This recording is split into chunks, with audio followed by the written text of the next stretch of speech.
The winter wind bit through the heavy glass doors of the city's grandest shopping center. But inside, the air was warm and smelled of expensive coffee and polished leather. In the center of the massive atrium, beneath a ceiling that reached up higher than 3 men standing on each other's shoulders, sat a sleek black grand piano. It was a beautiful instrument, shining under the bright lights. It wasn't just for show. A small sign sat on top that read, "Play me, I'm yours." Most people walked past it without a second glance. They were too busy carrying bright shopping bags or talking loudly on their phones. But for one young girl, the piano was a magnet. Alara was 12 years old, small for her age, and very thin. She wore a coat that was too big for her, the sleeves pulled up over her knuckles to keep them warm. It had been a hand-me-down from a cousin years ago, and the gray fabric was starting to fray at the cuffs. She stood near a pillar, watching the piano, her heart beating a little faster than usual. She wasn't supposed to be here, really. She was supposed to be at school, or at the library, or anywhere that didn't cost money. But today, she needed to be brave. She looked around the huge hall. It was filled with wealthy people. Men in sharp suits and women in high heels clicked across the marble floor. To Alara, they looked like they owned the world. She felt invisible, which was usually how she liked it. Being invisible meant no one stared at her old shoes or her messy hair. But today, she had to step out of the shadows. She clutched a piece of folded paper in her pocket. It was sheet music, worn soft at the edges from being handled so much. She'd practiced the song 1,000 times in her head, humming it softly while she washed dishes or waited for the bus. But she hadn't touched a real piano in months. Taking a deep breath that shook just a little, Alara walked across the marble floor. Her sneakers squeaked slightly, and she flinched at the noise. She sat down on the velvet bench. It was soft and comfortable. She placed her small, pale hands on the keys. They felt cold and smooth, like ice. For a moment, she just sat there. The noise of the shopping center seemed to get louder. People were laughing, babies were crying, music was playing over the speakers. She felt a lump form in her throat. Asterisk, what if I'm terrible? She thought. Asterisk, what if they laugh? Asterisk, then. She closed her eyes and thought about the reason she was there. She thought about the small, quiet room at the hospital. She thought about the beeping machines and the smell of antiseptic soap. She thought about her mother, lying in the bed, too weak to smile, but whose eyes always lit up when music played. Alara opened her eyes and pressed down on a key. A clear note rang out. It wasn't perfectly tuned, but it cut through the noise of the mall like a knife. A few people nearby stopped talking and turned their heads. Alara didn't notice them. She pressed another key and then another. She began to play. It wasn't a fast song. It wasn't a flashy pop song that everyone knew on the radio. It was a slow, sad, beautiful melody. Her fingers were a little stiff at first, rusty from lack of practice. But as the music went on, they remembered what to do. She pressed the keys with a gentle force, pouring all the feelings she couldn't say with words into the music. As she played, the shopping center seemed to change. The noise faded away for her. There was only the vibration of the strings under her fingers and the melody floating in the air. She wasn't a poor girl in a fraying coat anymore. She was a storyteller. She was telling a story about love and about how much it hurt to see someone you love get sick. Passers-by began to stop. A woman pushing a stroller paused to listen. A man with a briefcase stopped checking his watch. A small crowd formed a semicircle around the piano. They stood quietly, watching the girl with the serious face and the too big coat. They saw that she wasn't just hitting notes. She was feeling something deep. There was no open case on the piano for tips, and Alara hadn't put out a hat. She wasn't playing for money. She was playing for practice. She needed to get this right. She needed to make sure that when she finally played it for her mother, every note would be perfect. She imagined her mother's hand squeezing hers, the way it used to before the sickness took her strength. She played that feeling into the music, making the soft notes cry and the loud notes hope. The song was difficult. Her left hand had to move in a rhythm that fought against her right hand. She missed a note once, her fingers slipping on the slick ivory key. A sharp, wrong sound rang out. Ilara's heart jumped in panic, and she almost stopped, but she didn't. She kept going, correcting herself, pushing through the mistake. That was life, wasn't it? You made a mistake, but you had to keep going. She played for 5 minutes. It felt like 5 hours and 5 seconds all at the same time.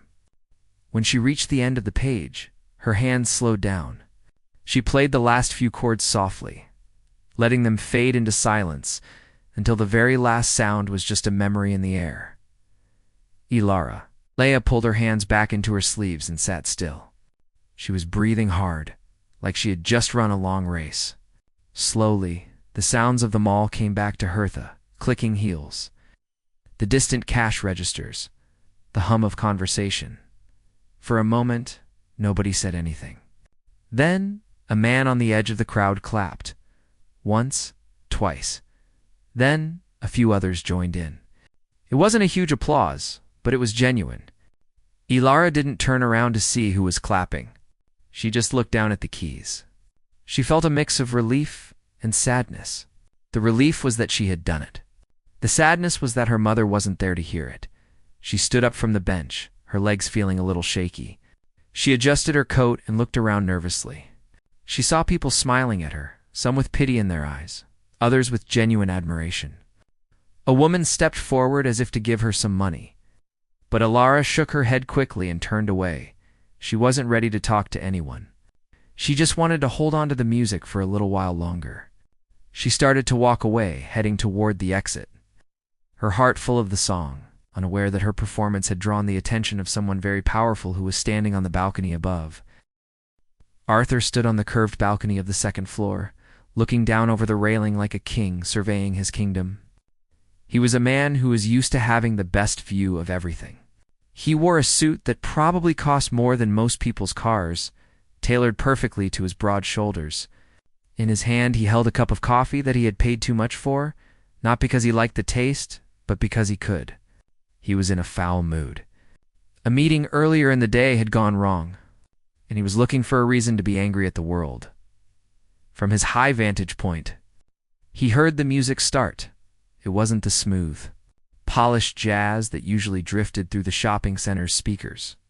It was something raw. Arthur leaned over the brass railing, squinting his eyes to see who was making the noise. He saw the small girl in the oversized coat sitting at the grand piano. He watched her posture slump forward, defensive, and he scoffed. Public displays of mediocrity, he muttered to himself, taking a sip of his bitter coffee. He watched for a moment, expecting a parent to step in and scold the child for touching the expensive instrument. But no one stepped in. Instead, people were stopping. They were actually watching to Arthur. This was annoying. He valued perfection. He had worked his entire life to get where he was, grinding day and night, sacrificing sleep and comfort to build a business empire. He believed that only those who worked hard deserved to be heard. Seeing this girl, who looked like she hadn't washed her hair in a week, commanding the attention of the hallway, annoyed him. He felt like she was wasting everyone's time. He decided to go downstairs and put a stop to it. He walked to the escalator, riding it down with his jaw set tight. He wanted to prove a point. He wanted to show the people staring that they should demand better quality. As he reached the ground floor, the girl was just finishing her song. The last few notes hung in the air, and the small crowd began to clap lightly. Arthur didn't clap. He marched right up to the edge of the piano, his shiny leather shoes stopping inches from the bench. The crowd parted to let him through, sensing the dark energy radiating off him. Ilara had just slid her hands into her sleeves and was about to stand up when a shadow fell over her. She looked up, terrified. Standing over her was a tall, imposing man with a face that looked like it had been carved from stone. He didn't look kind. He looked like a judge about to deliver a sentence. "Is that it?" Arthur asked, his voice booming and echoing off the high ceiling. He didn't say it quietly. He wanted everyone to hear. "Is that the performance?" Ilara shrank back into the piano bench. She opened her mouth, but no words came out. She just shook her head slightly. "I asked you a question," Arthur said, crossing his arms. He looked at the crowd, then back at the girl. Do you think this is a playground? This is a place of business. People come here to shop and relax, not to listen to someone struggle through a piece they clearly haven't mastered. The friendly smiles on the faces of the onlookers vanished. A few people looked uncomfortable, shifting their weight from foot to foot. One man stepped forward, opening his mouth to defend the girl, but Arthur silenced him with a sharp glare. "I'm talking to the pianist," Arthur snapped. He looked down at Alara again. "You missed 3 notes in the first minute. Your timing was off, and your touch is heavy. You bang on the keys like you're angry at them." Lara felt her face burn with heat. Tears pricked at the corners of her eyes, but she refused to let them fall. She looked down at her knees. "I'm sorry," she whispered. Her voice was so small that it was almost swallowed by the noise of the mall. "I was just practicing. Arthur let out a short, harsh laugh that sounded like a bark. "You don't practice on a stage, little girl. You practice in a closet where no one has to hear you. You have no right to subject these people to your noise." He pointed a finger at the empty slot at the front of the piano where a tip jar usually sat. "And look at this. You aren't even asking for money. Are you doing this for charity? Or are you just desperate for attention?" The words hit Alara like physical blows. She wasn't desperate for attention. She was desperate for hope. But she couldn't explain that to this giant of a man. She felt small and dirty under his gaze. She felt like she had done something terrible. Like she had committed a crime by trying to make music. Arthur shook his head in disappointment. "You see, this is what is wrong with the world today. Everyone thinks they are a star. Everyone thinks their feelings matter more than skill. Talent is a gift, and it is earned through hard work. It is not a toy for bored children." He turned to the crowd, raising his hands. "Ladies and gentlemen, don't encourage this. If we accept mediocrity, we kill excellence. If we clap for noise, we will never hear music." A few people lowered their hands, looking down at their feet.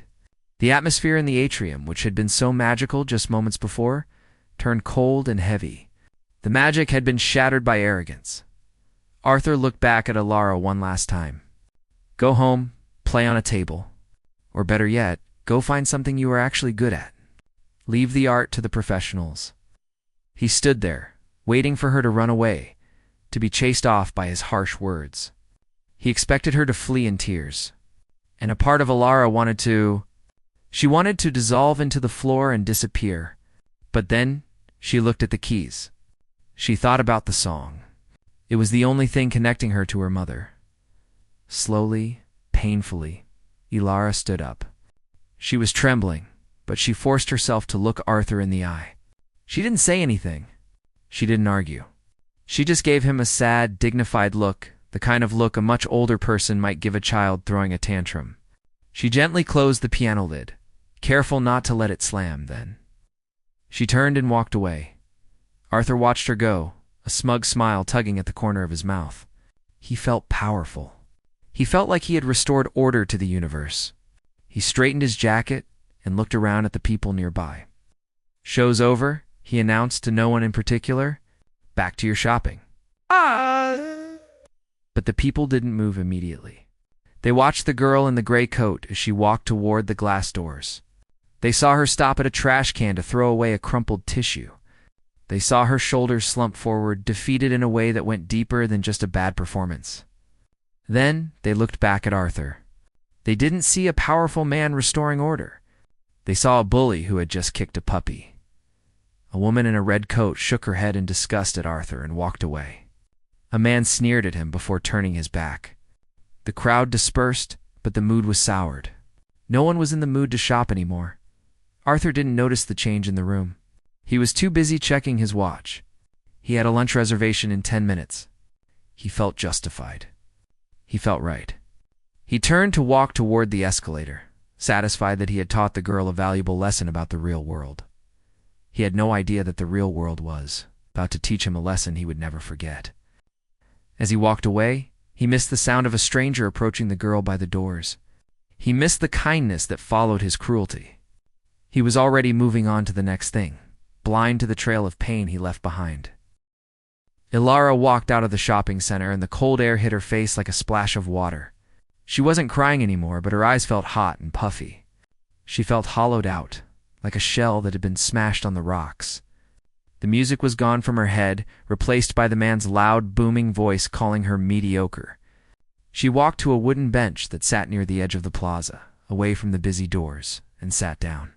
She pulled her knees up to her chest, wrapping her coat tight around her legs to stay warm. She looked at the ground, watching the people walk by.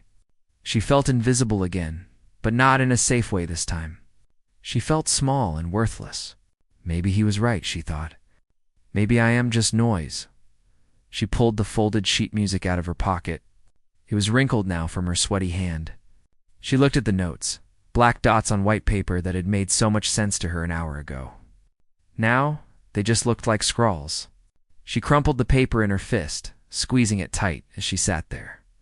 Fighting the urge to just go home and hide under her blankets, an older woman walked by. The woman stopped when she saw Yalara sitting alone, shaking slightly. It was the same woman who had been pushing the stroller inside, the one who had stopped to listen. She had seen what happened on the balcony. She had seen the rich man yell at the child. She had seen the look on the child's face as she walked away. The woman hesitated, then walked over to the bench. She didn't say anything at first. She just sat down at the other end, leaving a respectful space between them. She let out a sigh, adjusting her scarf. "That was a beautiful piece you were playing," the woman said softly. Her voice was kind, not loud or demanding like the man's voice. Yalara didn't look up. She just shrugged her shoulders, keeping her chin tucked down. "It wasn't good enough," she mumbled. "Good enough for who?" the woman asked. "For that angry man up on the balcony?" Yalara nodded slowly. The woman let out a soft, pitying laugh. "Honey, listen to me. That man wouldn't know real art if it hit him in the head. You played with more feeling in 5 minutes than most people play in a lifetime. Don't let him steal your music." Yalara finally looked up. The woman had kind eyes and gray hair peeking out from under a wool hat. "But he said I was wasting everyone's time. He said I was just banging on the keys. People say things when they're unhappy," the woman said wisely. She reached into her bag and pulled out a granola bar, unwrapping it gently and holding it out to Yalara. "You eat this. You look like you haven't eaten all day." "Why were you playing in there anyway?" "Usually kids your age are playing video games, not Beethoven on a public piano." Yalara took the bar slowly. She took a small bite. It tasted like oats and honey, but she had trouble swallowing past the lump in her throat. She took a deep breath, deciding to tell the truth. She needed to say it out loud to someone who wouldn't yell at her. "My mom is in the hospital," Yalara whispered, looking at her sneakers. She used to play the piano. She was really good. She taught me when I was little, but she got sick. She can't move her arms much anymore, and she can't speak very well." The woman's expression softened into sadness. She nodded for Yalara to go on. "Her birthday is next week," Yalara continued, her voice trembling. "I promised her I would learn her favorite song. I wanted to play it for her perfectly, right in her room. But we don't have a piano. We had to sell ours to pay for the medicine. So, I came here. I thought if I played it enough times, I could get it right. I just wanted to make her smile one last time." Tears finally spilled over Yalara's cheeks, hot and fast. She wiped them away angrily with her sleeve. "But now I can't do it. That man was right. I'm terrible. I'll just embarrass her." The woman reached out and gently patted Yalara's knee. "You are not terrible. You are a daughter who loves her mother. That is the most important thing in the world. That man has money, sure, but I bet he doesn't have a heart as big as yours." While this conversation was happening on the cold bench, Arthur was standing just inside the glass doors of the shopping center. He had decided to wait for his car to be brought around because the wind outside was picking up.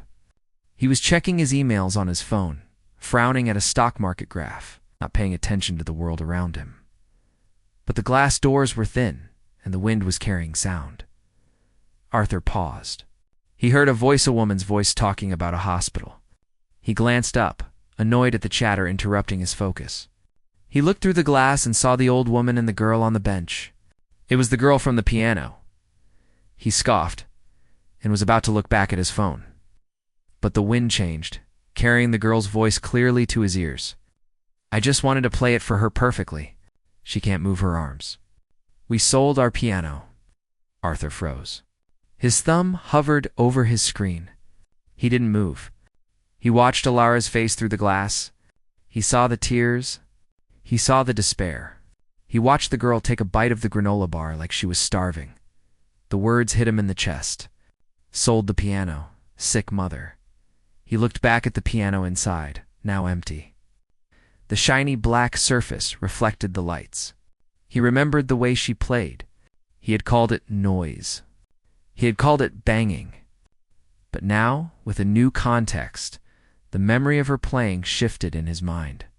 She wasn't playing to show off. She was playing for a woman who couldn't play anymore. She was playing a love letter to her dying mother. Arthur thought about his own mother. She was gone now, passed away years ago, in a big fancy house with nurses and expensive machines. He had bought her the best doctors. He had paid for the best room. But he couldn't remember the last time he had just sat with her. He couldn't remember the last time he did something just to make her smile without expecting something in return.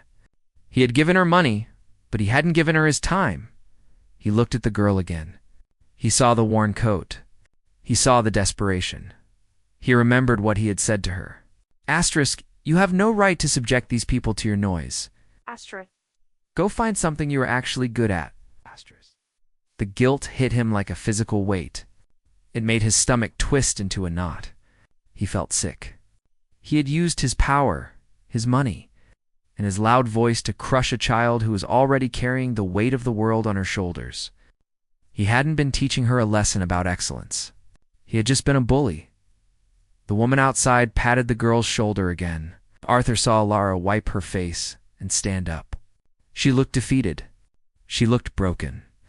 She started to walk away down the street toward the bus stop. Arthur stood there, his car keys suddenly feeling heavy in his hand. The driver pulled up to the curb and honked the horn lightly, waiting for him. Arthur looked at the car, a luxury sedan that smelled of leather and success. Then he looked at the girl walking away in the cold. He realized that he was the one who was mediocre. He had money, but he had no class. He had a loud voice, but he had nothing important to say. He had just crushed a little girl's dream, and for what? To feel powerful for 2 minutes? The driver rolled down the window, looking at Arthur expectantly. Mr. Vance. Your car is ready, sir. Arthur didn't move. He stared at the girl's retreating figure. The guilt was eating him alive. He couldn't just let her walk away. He couldn't let that be the end of the story. He knew he had to do something, but he didn't know what. For the first time in a long time, Arthur Vance didn't have an answer. He just had a feeling of deep, deep regret.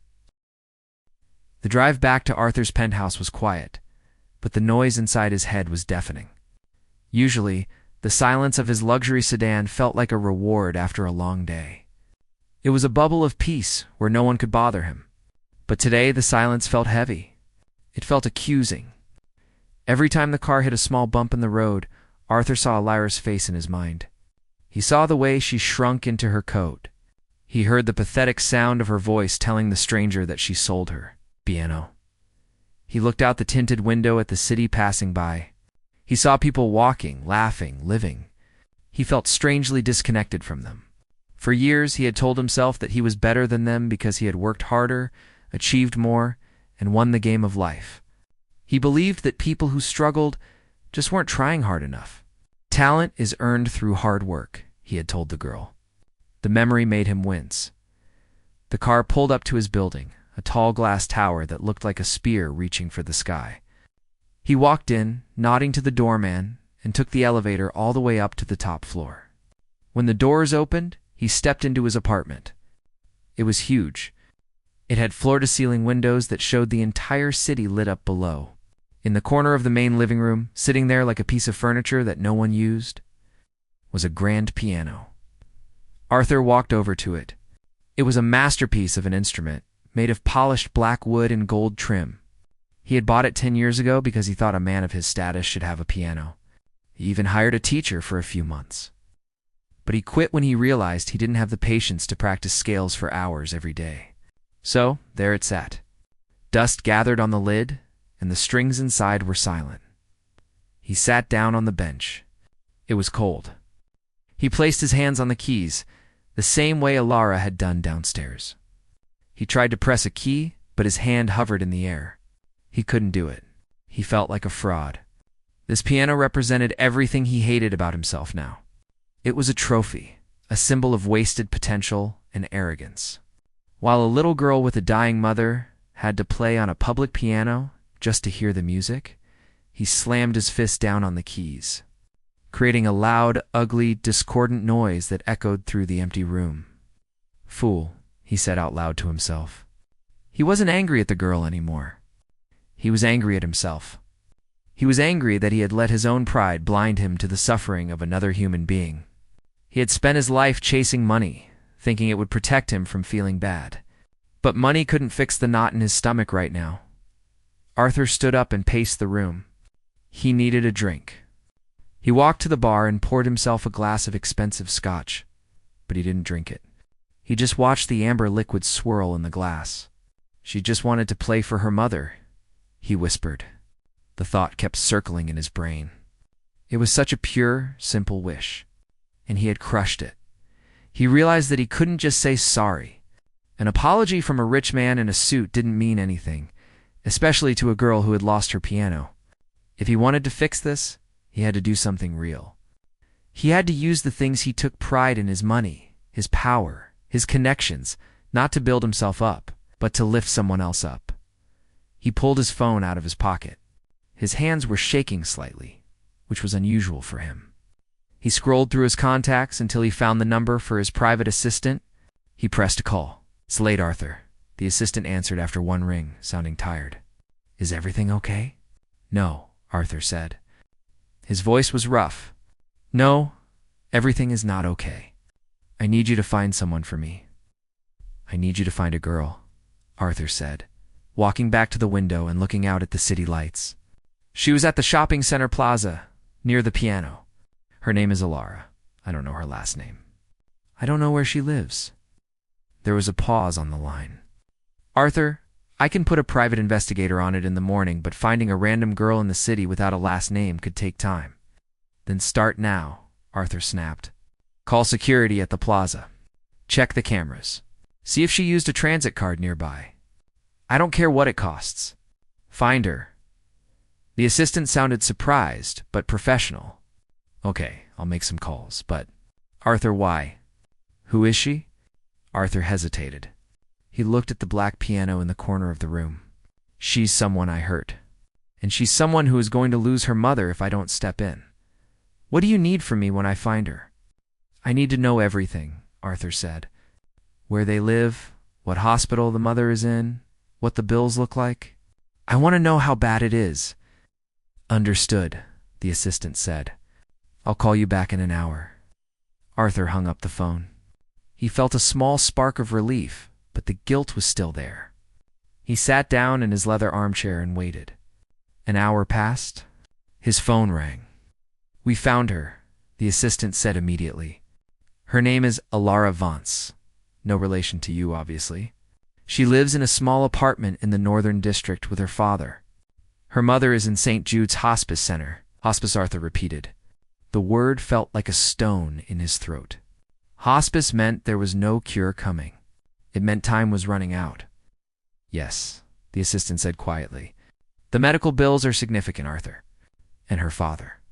He lost his job last month. They are 2 months behind on rent. The father is considering moving the mother to a state facility to save money, but the doctor said moving her might be too much for her heart." Arthur closed his eyes.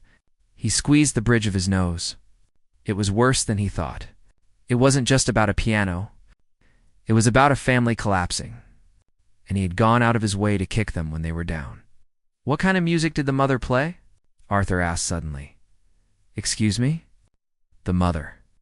You said you found background info. What did she play?" "She was a music teacher," the assistant said. "Classical piano. She taught at a community center before she got sick." Arthur looked at his own piano again. It made sense now. The girl wasn't just playing random notes. She was trying to connect with the person her mother used to be. She was trying to honor her legacy. "Okay," Arthur said, his voice changing. It became firmer, more determined. I'm going to make some calls. I want you to clear my schedule for the next 3 days. No meetings. No lunches. I have work to do. What are you going to do? The assistant asked. I'm going to fix what I broke, Arthur said. And I'm going to give that girl the stage she deserved. He hung up the phone. He didn't feel tired anymore. He felt a sense of purpose he hadn't felt in years. He realized he had been treating life like a competition he had already won, but he had been playing by the wrong rules. True success wasn't about being the loudest voice in the room. It was about taking care of the people who had no voice. Arthur walked over to his desk. He pulled out a checkbook and picked up a pen. But then he stopped. Writing a check was easy. It was what he always did. But this time, it wasn't enough. He needed to give something of himself.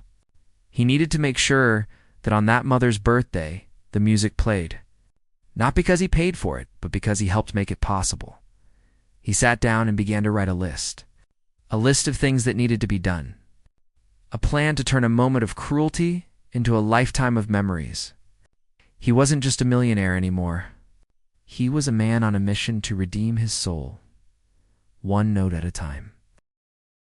The hallway outside the hospital room was quiet, save for the beep of a machine down the corridor.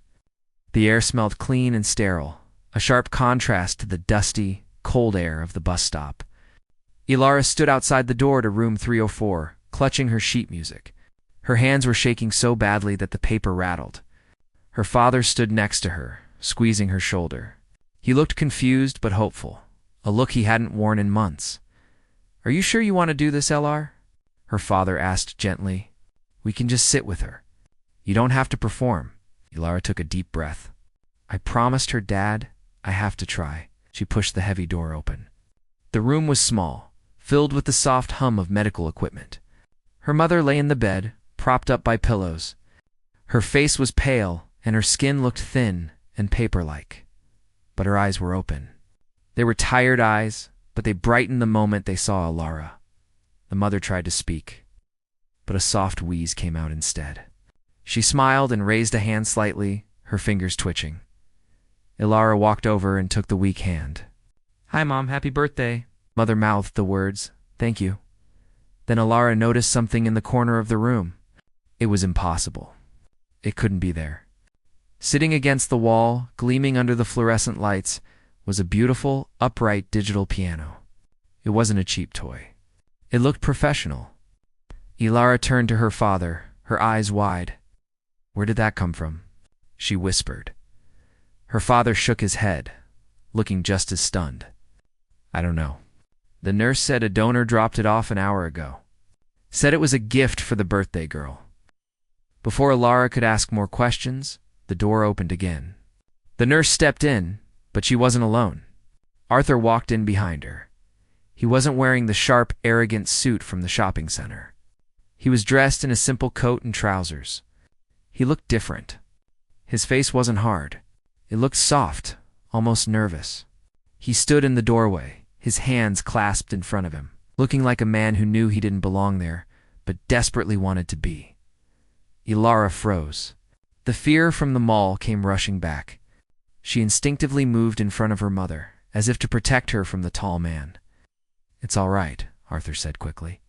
He kept his voice low, not wanting to disturb the quiet peace of the room. He held up his hands, palms open. I'm not here to yell, Ilara. I'm not here to judge.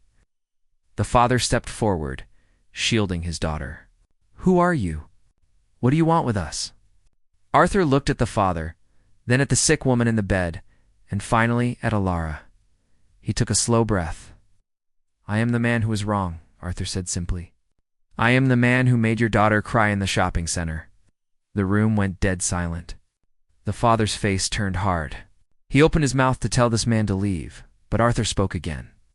I heard you talking outside, Arthur said, his eyes never leaving Ilara. Hard about your mother. I heard why you were playing, and I realized I was a fool. I was a rich man with a small heart, and your daughter is a poor girl with a giant heart. I came here to apologize, and to help. He reached into his pocket and pulled out an envelope. He didn't hand it to the father. He placed it gently on the bedside table, near the mother's hand. "This is for the bills," Arthur said. "All of them. The rent, the hospital, the medicine. It is taken care of. You don't need to worry about the state facility. She can stay here, close to you." The mother looked at the envelope, then up at Arthur. Tears welled in her eyes and slid down her cheeks. She didn't understand everything, but she understood kindness. "Why?" Alara asked, her voice barely a whisper. "You said I was terrible. You said I was wasting time. You were playing with your soul," Arthur said, stepping closer, but keeping a respectful distance. "I was listening with my ego. I was worried about perfection. You were worried about love. You were the musician, Alara. I was just the noise." He pointed to the piano in the corner. "That piano is yours. It's portable. It's not as good as the one in the mall, but it works. I want you to play for her. I want you to play the song you practiced." Alara looked at the piano, then at her mother. Her mother was nodding weakly, her eyes pleading. She wanted to hear it. She wanted to hear her daughter play on her birthday. "Go ahead, honey," her father whispered, his voice choked with emotion. Alara walked slowly to the piano. She sat down on the bench. It felt different this time. She wasn't scared of making a mistake. She wasn't playing for strangers passing by. She wasn't playing for money. She was playing for the woman who gave her life. She placed her hands on the keys. They were still shaking, but not from fear this time. She took a breath and began to play. The song started slow. It was the same melody she had played at the mall, but it sounded different in the small room. It sounded fuller. The notes floated through the air, wrapping around the beeping machines. Turning the cold hospital sounds into a background rhythm, Arthur stood by the door, his head bowed. He listened. He really listened this time. He heard the pain in the low notes and the hope in the high notes. He heard the apology that the music held for the times Alara couldn't be there. He realized that this was the most beautiful thing he had ever heard. Not because it was technically perfect, but because it was true. As Alara played, her mother closed her eyes. A look of pure peace settled over her face. For 3 minutes, she wasn't a sick woman in a hospital bed. She was back in her living room, listening to music, safe and loved. Alara hit the final chord. She let the note ring out, fading into silence. She didn't rush. She sat there, letting the music hang in the air like a gift. When she turned around, she saw that her mother was asleep, a soft smile still on her lips. Her father was crying silently into a handkerchief, and Arthur was standing by the door wiping a single tear from his own cheek. Arthur met Alara's eyes. He didn't smile. He just gave her a small, respectful nod.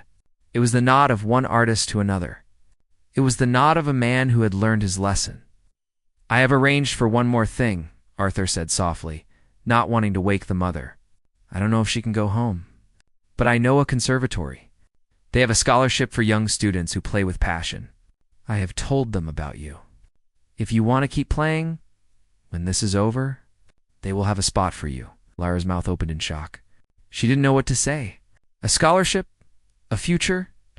"Thank you," she whispered. "No," Arthur said. "Thank you. You reminded me what music is supposed to be." He turned to the father. "I'll leave you all alone now. Happy birthday to your wife." Arthur walked out of the room and closed the door gently behind him. He walked down the long hospital corridor. His footsteps echoed on the linoleum. He felt lighter than he had in years. The weight of his arrogance was gone. He still had his millions, his suits, and his big house. But he finally had something money couldn't buy. He had his humanity back. He stepped out of the hospital into the cool evening air.